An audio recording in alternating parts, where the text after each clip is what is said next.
15 years, huh, Dejounte? Oh, is he right? You are Locked On Spurs, your daily San Antonio Spurs podcast. Part of the Locked On Podcast Network, your team every day.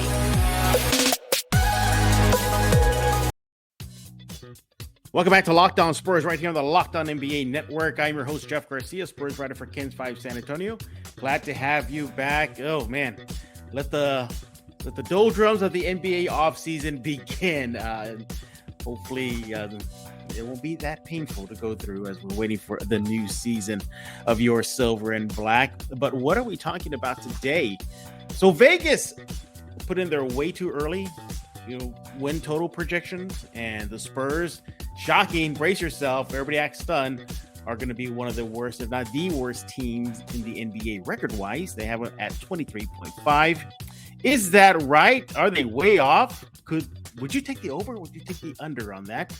And yeah, Dejounte Murray, got to bring up again. He's still talking about your favorite team, but in a recent IG post, he said it's going to take the Spurs 15 years to get back to glory. Is he right or is he way off? Who is helping me today? My colleague at KENS5.com. You know him, you love him. He is Tom Petrini. And Tom, welcome back to Locked On Spurs. But I gotta run by something with you first. So yeah. I had a hamburger for breakfast, like a hamburger, as if it's lunch. I'm talking about like 8 a.m. Right. And I found a place that actually would make it. Me. Was I way off? Should I not have done that? No, dude. I saw a tweet the other day that made me think, yeah. He's got a point. Somebody said, why police what people eat at what time of day? What time does the stomach open? Yeah.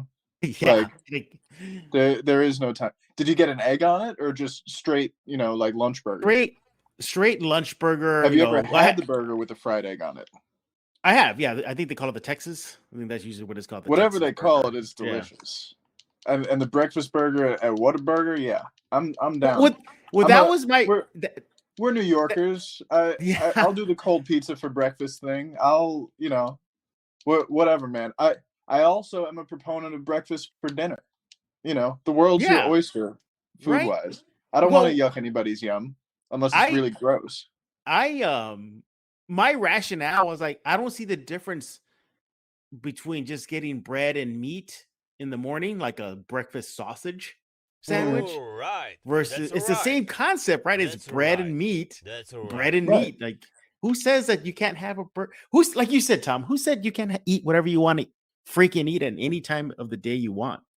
Yeah, man. I'm all for culinary freedom. I got a feel I'm going to pay for it later, though. That's what I feel every time I eat a hamburger now. That's how I know I'm like totally washed. 26, guys. I know you're really old, but like 26 is when you start to be really old, Yeah. Like, I think anybody who's ever turned 26 can tell you that's when the body starts to like totally rebel against you, and all the stuff that you used to get away with when you were a kid, no more. Yeah, well, wait till you get to my age where when the phrase "you're gonna feel it later" like really means you're really gonna feel it later. One thing I've learned though is I got older, like I get fuller faster. Yeah, and it lingers. Like it doesn't like dissipate right away. It just lingers. Yeah, I'm noticing that too. It's it's really a shame because I used to be like a human garbage disposal, Like my family would get a pizza and my mom would have one slice and my sister would have 2 slices and I would have 5, like. Yeah.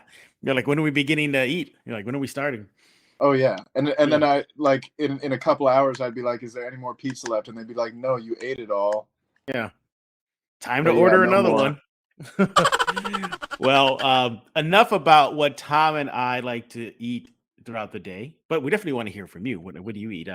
Make sure to follow Tom on Twitter at @RealTomPetrini and subscribe to Locked On Spurs wherever you get your favorite podcast. Thanks for making Locked On Spurs your first listen each and every day.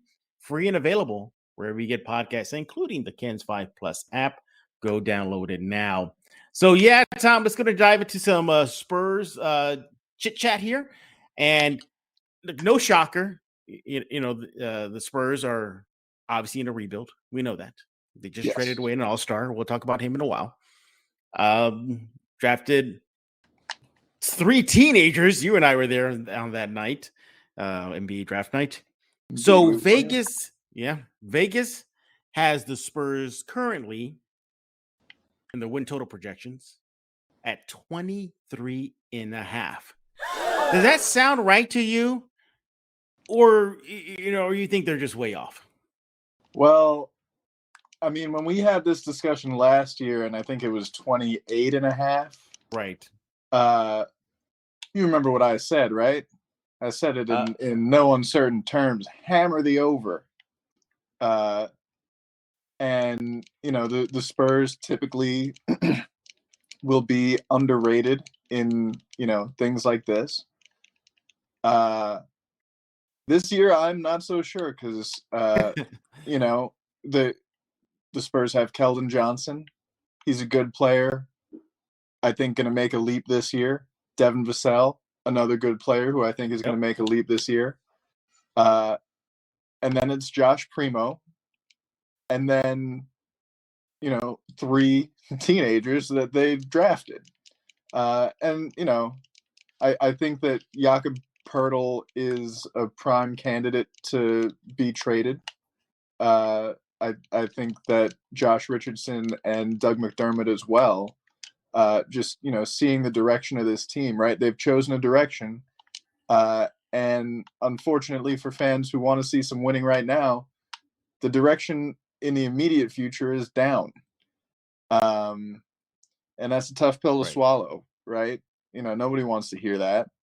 But if you haven't accepted that reality yet, if you're waiting for them to make the big trade for Kevin Durant, it's not going to happen. This is a team that, after a couple of years of missing the playoffs, looked at their place in the league and decided that they were way closer to the bottom than they were to the very top. And maybe even to the middle. And so they made the decisions that they made this offseason. Yeah. And one of the reasons that I'm not as enthusiastic about the over this year is that because of the Spurs' position in the league right now, it would behoove them to lose as many games as possible. Let the tank begin. And I'm not saying that Pop's going to be going out there and telling people to throw games, but how many games can you reasonably expect a roster comprised, largely of 19-year-olds to do in a man's league? And it's not going to be like this forever. I saw some people talking about the Westbrook thing, like, well, why wouldn't you want Westbrook? Why would you want a bunch of teenagers instead? And it's like, well, teenagers will eventually enter their athletic prime. Former MVPs in their 30s, who were pretty overrated in the first place and then accurately rated after a year with the Lakers, bricks. They won't. Yeah, shout out Jeremy Sohan. Never apologize. That was hilarious and amazing. But this Spurs team is going to need time to get back to where they want to be. And that's just the reality of the situation at this point. Yeah. Well, I'm glad they pulled the Band-Aid already. I think I don't know how you feel, but I felt they should have done this a few years ago. But hey, they did it now. Fine, they're going to move forward. But yeah, I definitely agree with what you're saying. A bunch of kids.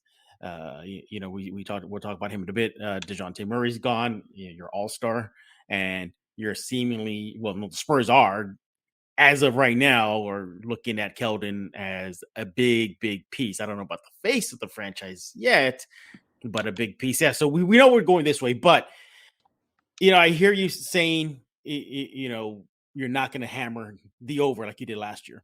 No, you're kind of leery. I'm staying miles clear of gambling on this one. Tommy Vegas, my friend Tommy Vegas told me, just put it on the horses instead. Yeah. And what happens. But, as far as what I would have liked to see from the Spurs, like, I don't want to see a true rebuild. I don't think anybody who it's ingrained in Spurs culture, right? The stone cutter, right? You keep pounding that rock and one day it breaks open, right? They practically got a brand new stone to carve now. That's basically what it is. It's a fresh stone. Yeah. That's what I was going to say is that there's more than one ways to keep pounding the rock, right? And, if you look at the actual stone cutter, right, this big, heavy, sharp blade that goes up and down and keeps on cracking, it wears down over time. That edge gets duller. And the Spurs got a really sharp blade one time with the number 1 pick in the draft, Tim Duncan. And he carried them to 2 decades of sustained success in a way that is becoming increasingly rare in the NBA and in sports leagues, around the world. And what the Spurs basically looked at was like, we can keep pounding with what we got right now, but it's not even registering on the stone, right? Yeah. And so what they're doing is they're going all in on swapping that blade out. And in the interim, the guys that are here are going to keep pounding, but with pickaxes. And it's going to be slower. And they're going to make not as much progress as you'd probably hope if you wanted to see that stone get cracked anytime soon. He is Tom Petrini with Kens5.com. Didn't mean to come off there, but we definitely got to, take a quick pause. But when we get back, I'm going to ask him, well, just how many wins does he think the Spurs can muster up? If you had to put a number on it, and we're going to have to talk about Dejounte Murray again, because 1, he chirped again. And then 2, well, is he right? It kind of blends into this topic here. But before we do that, I want to talk to you about Built Bar. From the people who invented healthy and tasty comes the latest gift for your taste buds. You probably tried the amazing coconut brownie chunk Built Bar, but guess what? Your friends at Built have given coconut brownie chunk the buff treatment. That's right. The coconut brownie chunk Built Bar. That's a mouthful, Tom. Flavor you love in a deliciously chewy marshmallow covered in 100% of real chocolate. It's like a fluffy cloud of coconut brownie goodness. Yeah, you got to get them. Stop drooling. Just listen up. They're good for you. Low calorie, low sugar, high protein, all delicious. That coconut brownie chunk puff are only here for a limited time, so you better hurry up. Go to built.com right now. Make sure you don't miss out. They're going to go fast because they taste amazing. I've already had a box already. I still have a few left. They're good, but I'm going through them pretty fast.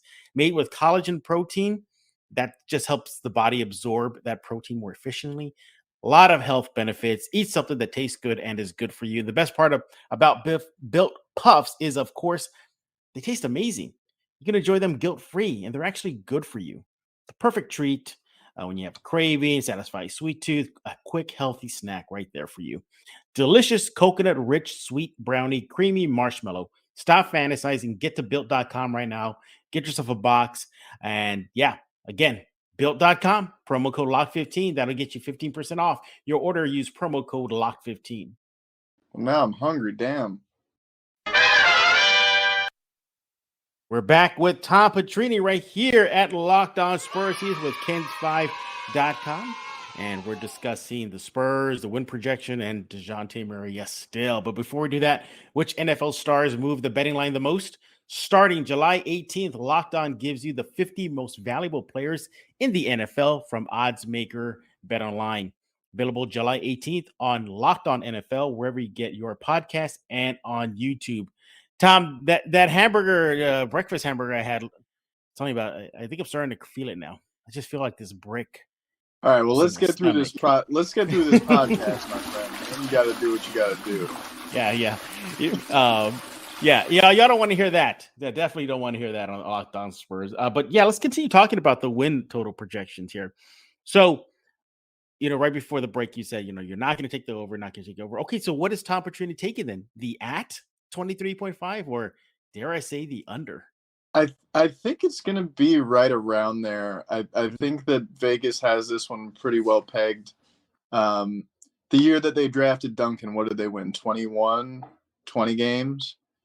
And I think it'll be pretty close to that 23.5 number. My estimate is somewhere between 20 and 25.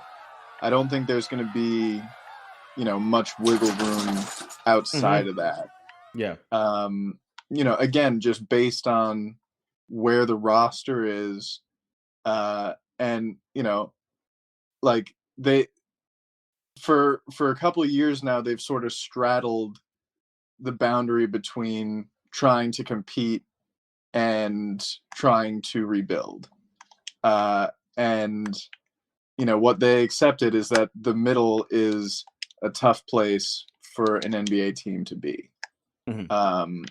And they're definitely not in the middle anymore. They're definitely going to be among the worst teams in the league in terms of wins. And yeah, disappointing for sure. But that's just the way it is. That is just the way it is. Yeah. That's just the makeup of the league. And I think this, I know this, everybody listening in knows this. I can't think of a league where being in the middle is good. I can't, you're either going to be really, really good, Warriors, Bucks, or you're going to be really, really bad, Spurs and, Kings. But you just hope that with that time and the reset button, you get a high pick. You winner, have the basketball god smile on you. You get another Duncan, you get another LeBron at number one. They've gone all in on deferred success. Right. Yes. And the emphasis for this year at least is on the word deferred, not success. Yeah. And again, as of right now, who knows? I mean, the Spurs got a lot of cash. They still really haven't spent. They haven't made a dent in that. Do they continue will and deal? I think they do. You mentioned a few names that are likely to be shopped around: Jakob, McDermott, Jay Rich. Could that net them more draft picks? More. Get that war chest bigger, so you can make a swing for a top tier player down the road if you don't have Lady Luck smiling you in the NBA draft lottery. And, they can use all of that cap space that they have this year for things other than signing star players, right? They can rent that out to somebody who's trying to get out from a terrible contract, like Russell Westbrook's, for example, if they get draft compensation. So, they still have options and flexibility and ways to continue to add to the war chest, as it were. But I don't think any moves are going to be made in order to, really improve the winning for this year. Mm-hmm. The only thing that I think they may get the over, I mean, not by much, maybe 24, 25, is if teams see that the Spurs are on their schedule, like, whoop, load management night. Time to sit down, LeBron and AD and Durant, wherever he lands. That's the only, the Warriors, we're going to sit down our big three. That's the only way I think they could probably get over on the 23.5 projection. Because and, I definitely, yeah. Let me just say, like, the organization has made the call of what they're going to be, but the players in that locker room, they're going to be fighting every night. Mm-hmm. It's just going to be going to be limited in what they can accomplish. Right. Yeah, I mean, you can say, Popovich sees, just pretend, Sohan out there just really dropping the ball and just not getting it. Yank him out. Sit on the bench. We saw him do that with Primo. Primo, they're going all on him. Okay, Primo, do your best and, learn by fire. Get out there. There's so many things where you don't have to, like, overtly tank, but there are ways to finagle it. Have you ever read the story about Pop's first year at Pomona Pitzer? Hit me with it. It's really incredible. I think that team won 2 games, and they lost to a team that 99 times in a row had lost to a conference opponent. And then he started building, and there were times in that year where Pop was like, what am I doing? Like, do I even want to be a basketball coach if this is what it's going to be like? But, some key differences between Pomona Pitzer and the Spurs. Everybody on the Spurs is a professional basketball player. It's still a world-class basketball organization. That was like, D2 or D3, like, it was basically like, glorified gym class for some of these guys, right? Mm-hmm. But, he has some experience with building a team up from nothing. And, it's clear that they're all in on development. So I think the leash is going to be longer now. I don't think guys are going to be getting quick hooks as much. I think he's going to be letting them play through their mistakes because development is the priority this year. Yeah, I can see him easing back. To see that. Yeah, I can see him easing back from Austin Spurs cycle. Sure, send them over there, but maybe not for an extended period of time where you don't see them until the young kids until the All-Star break. A month, okay, fine, sure. A month, you want to get them out there a month, yeah. Go have fun. Let the Austin Spurs fans out there in Cedar Park have some fun, get some ticket sales going.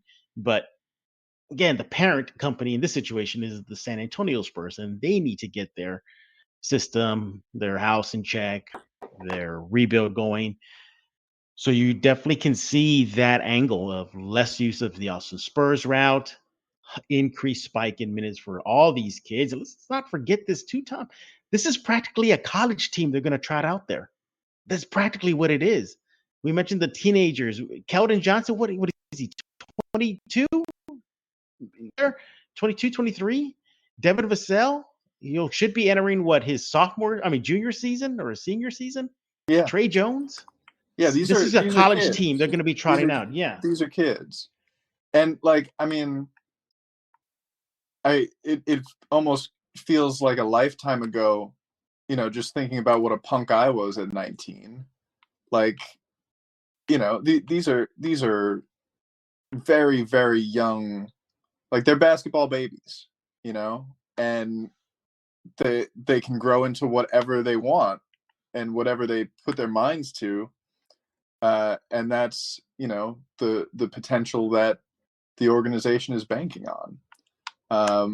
So, I think it's definitely like this is early stages, and there's still a lot to go in terms of what this team can accomplish and, hopefully will accomplish. Absolutely. We're not done talking about your silver and black. When we get back, we're going to dive into Dejounte Murray. I know, and more talk about him, but we kind of have to because it blends into what this conversation has been about the Spurs and their winning ways, or how far away are they from becoming that perennial power like they used to be.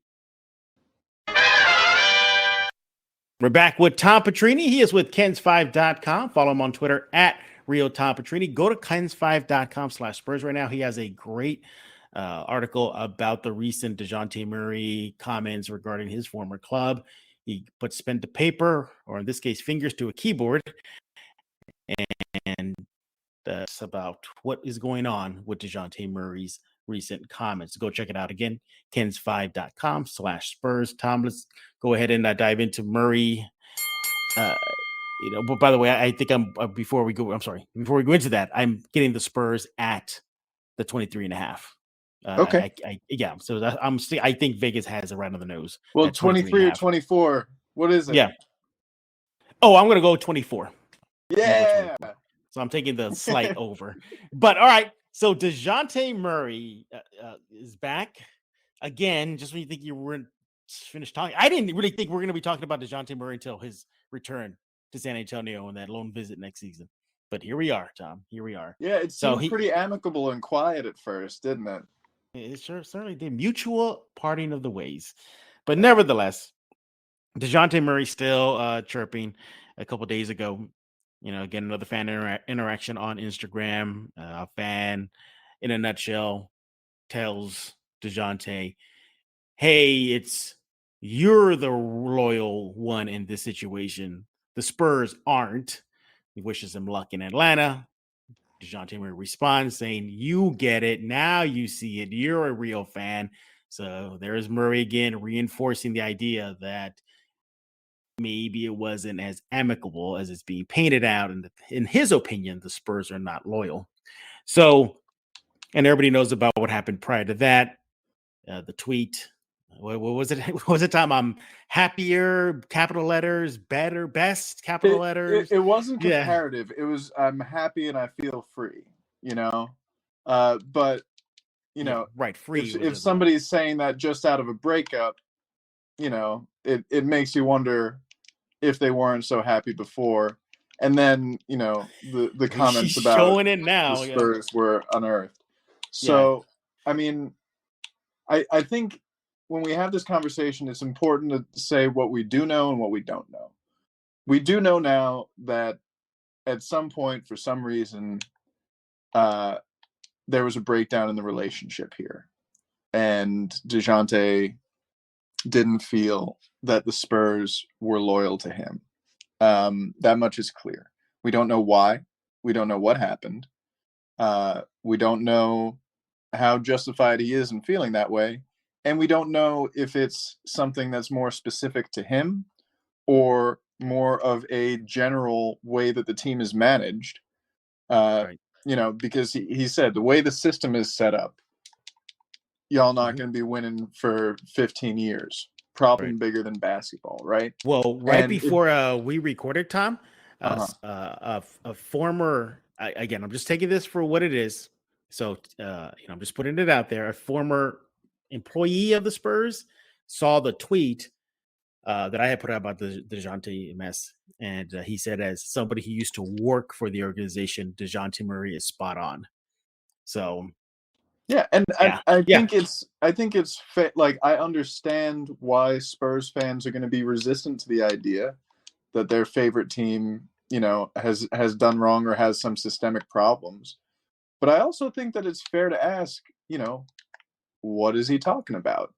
And, we may never know the answer to that question until he, gets some Twitter fingers and spills some tea again.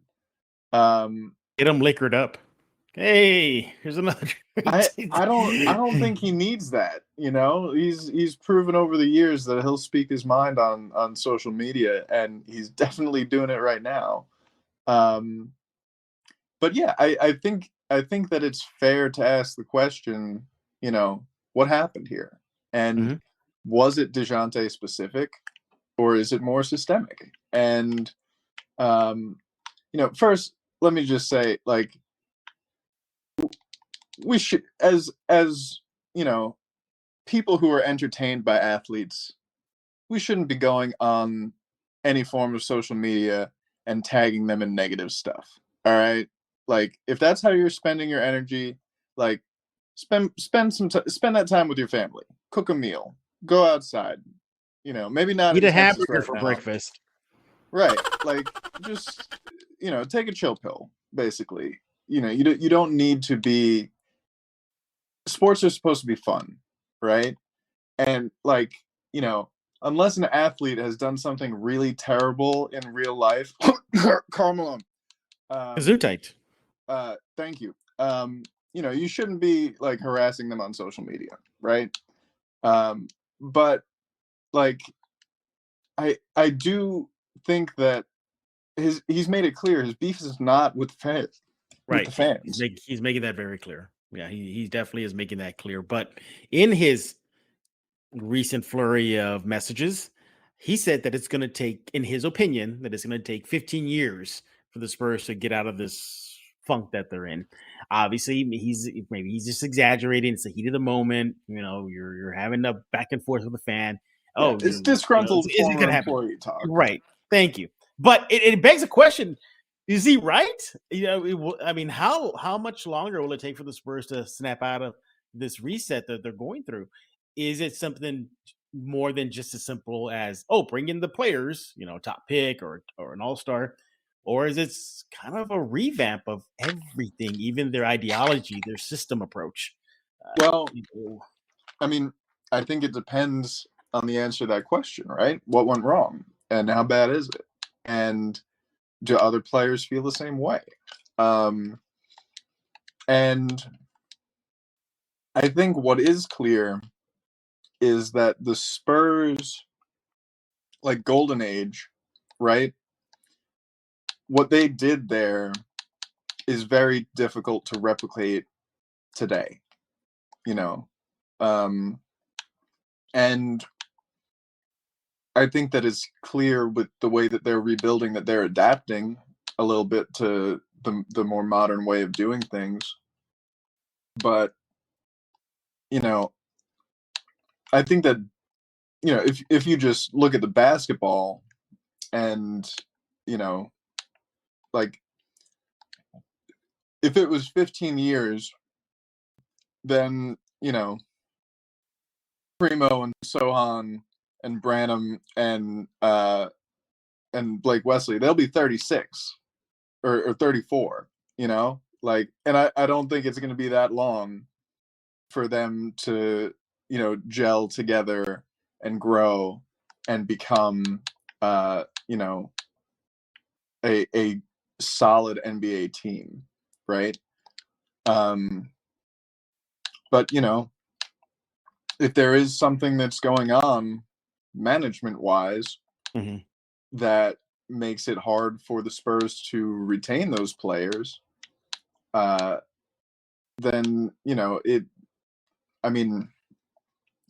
I don't think that, from what I can see, I don't see that. Right. And I think that the team has positioned themselves to be, competitive 4 to 8 years from now. Like that's when they're going to start really coming into their own. Right. Just based on the passage of time and development, right? Right. Like that's something that I see every day. People just not understanding the development and the passage of time bit. Right. And there's still one big domino to fall, and that is Popovich's exit.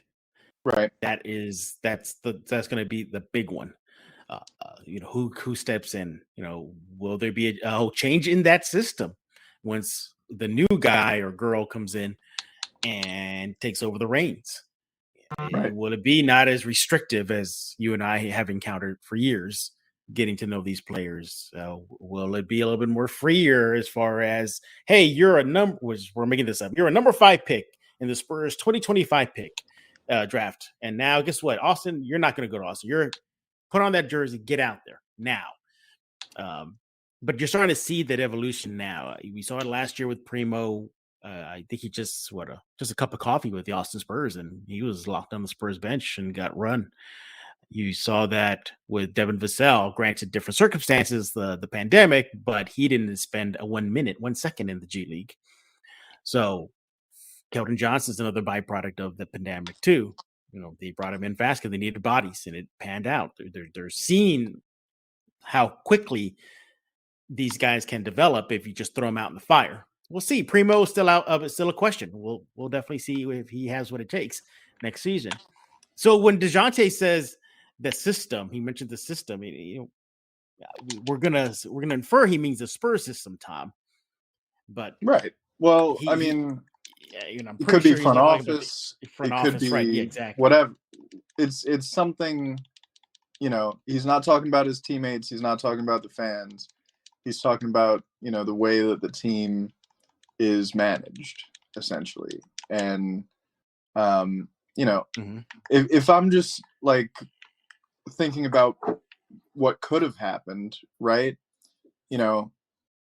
Maybe they come to him this offseason, they're like, hey, would you sign an extension now? And he's like, no, like I'll be eligible for the max, in a couple years.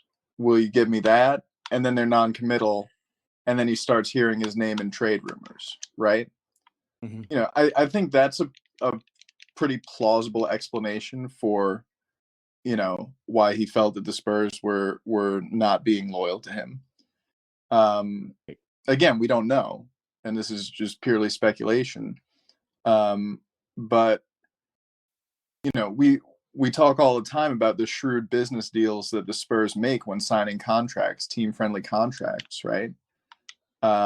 Just saw it right now with Keldon. Right. And, you know, if it's a good deal for the team, for the company, maybe it's not the best deal for the employee. And, you know, that could be something that he's talking about here.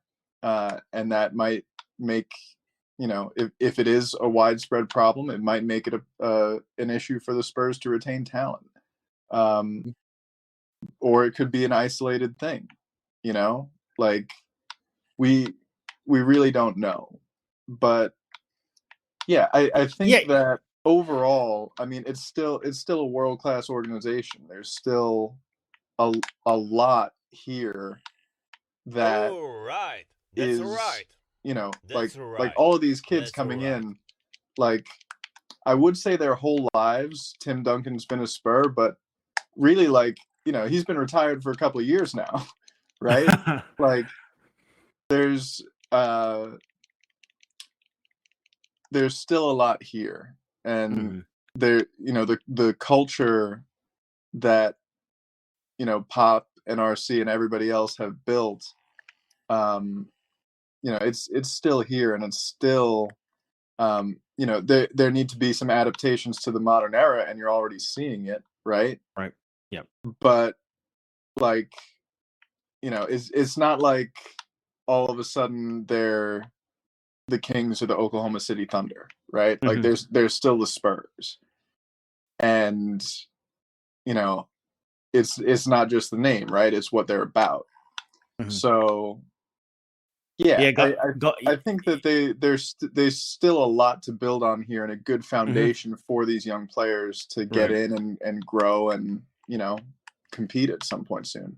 Yeah, and look, Dejounte may have been exaggerating, you know, 15 years, but brace yourselves, Spurs fans. It's going to take years, hopefully not that long, for the Spurs to get back into just being a playoff team, like a consistent playoff. Remember even that has changed. In order to be a playoff team, you got to finish 1 through 6 now that the play-in has been adopted by the NBA. So you got to be a top 6 team in the Western Conference. As of right now, I mean, barring some sort of miracle, they win the lottery or they swing for the fences and you bring in an all-world talent. But as of right now, as this recording with Tom and myself, you know, they're not that yet. They're not going to be that for years. Could they be a perennial play-in team? Well, we're starting to see the starting of that, but it's going to be a while before they just become a playoff team.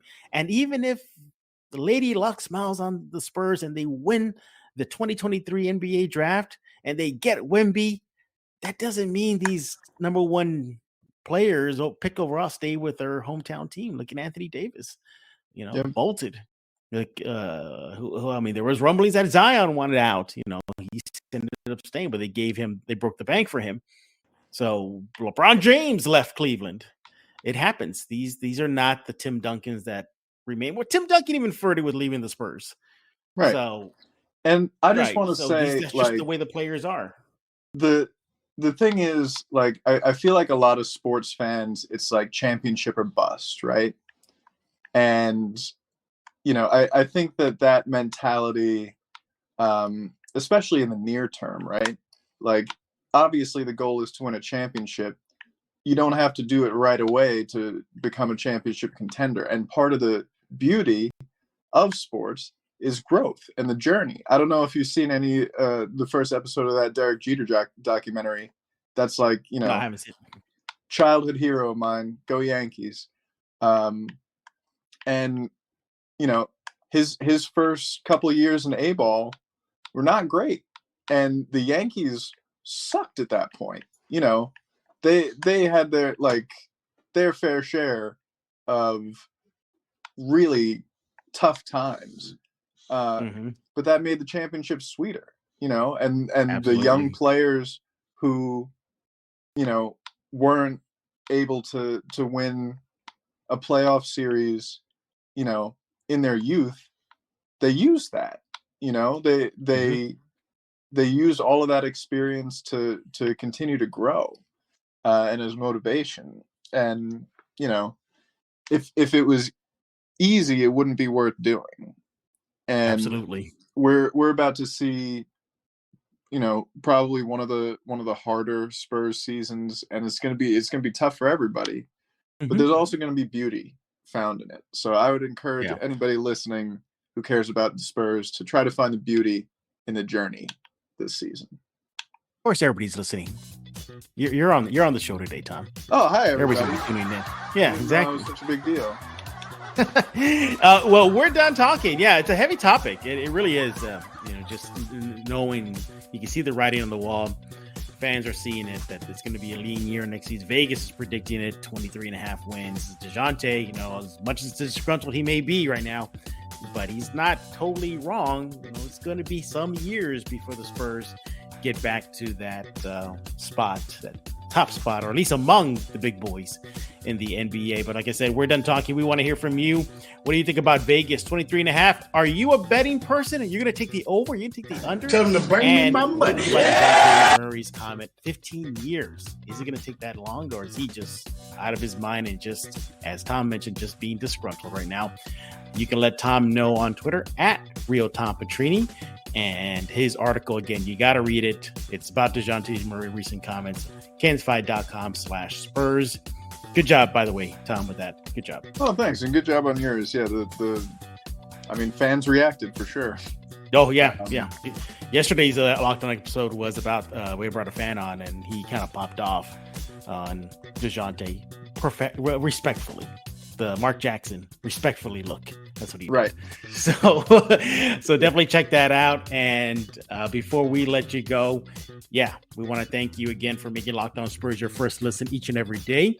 Coming up next on Locked On Spurs, we're probably to start diving back into player reviews, kind of filling in the gap before the new season begins. It's going to be a long off season now. For a second listen, get up to date on the latest news, rumors in the NBA in just 30 minutes. Every day with Locked On NBA. Locked On NBA is your NBA daily update in just 30 minutes. Subscribe to Locked On Spurs wherever you get your favorite podcast, Google Play, Stitcher, and now on YouTube. The Ken's 5 YouTube page, as well as the Ken's 5 Plus app. So for Tom Petrini, I am Jeff Garcia. We're going to put a lock on this episode of Locked On Spurs.